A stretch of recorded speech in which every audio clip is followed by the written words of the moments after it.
तो काश्मीरमध्ये जे काही घडलं त्याच्यामुळं खूप अस्वस्थता, खूप संताप अशा भावनांनी सगळा भरून गेलेला आहे.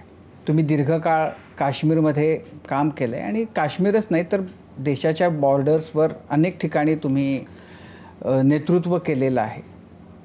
आज जे आत्ता काश्मीरमध्ये घडलं, तुम्ही तिथं होतात. कारगिलच्याही वेळेला तुम्ही तिथं होतात. आत्ताचं जे घडलंय ते सगळं झाल्यानंतर, पाहिल्यानंतर तुमच्या पहिल्या भावना काय होत्या? काय प्रतिक्रिया होती तुमची? सर्वप्रथम मी तुम्हाला ABP माझाला धन्यवाद देतो. मला तुम्ही आज इथे बोलवलंत. दुसरं, ज्या आपल्या नागरिकांनी या हल्ल्यामध्ये आपली आहुती दिली त्यांना मी श्रद्धांजली अर्पण करतो.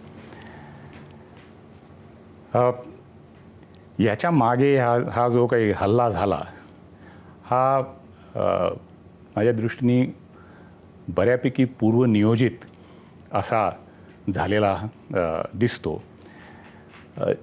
काश्मीरमध्ये सगळं काही सुरळीत चाललेलं आहे आणि भरभराट होती आहे आणि पाकिस्तानचा काश्मीरमधला जो दबदबा होता तो कमी होत चालला आहे हे जगजाहीर होतं आहे. इनफॅक्ट काश्मीरमध्ये पाकिस्तानचं रेलेव्हन्सच जवळजवळ संपल्यासारखं होतं आहे असं कदाचित एकूणच या पाकिस्तानच्या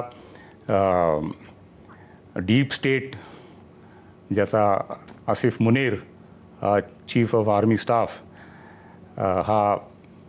त्यांनी जे आठवड्या 10 दिवसापूर्वी भाषण केलं त्याच्यात बऱ्यापैकी त्यांनी याचा खुलासाही केला की कुठेतरी पाकिस्तान हादरलं आहे आधीच की आपण आता जगालाच रेलेव्हंट राहिलेलो नाही, तर पुन्हा कुठेतरी स्वतःचं रेलेव्हन्स एस्टॅब्लिश करण्याकरता त्यांनी त्यांच्यावरती पुन्हा फोकस आणवण्याकरता म्हणून हे घडवून आणलं असावं अशी माझी पर्सनल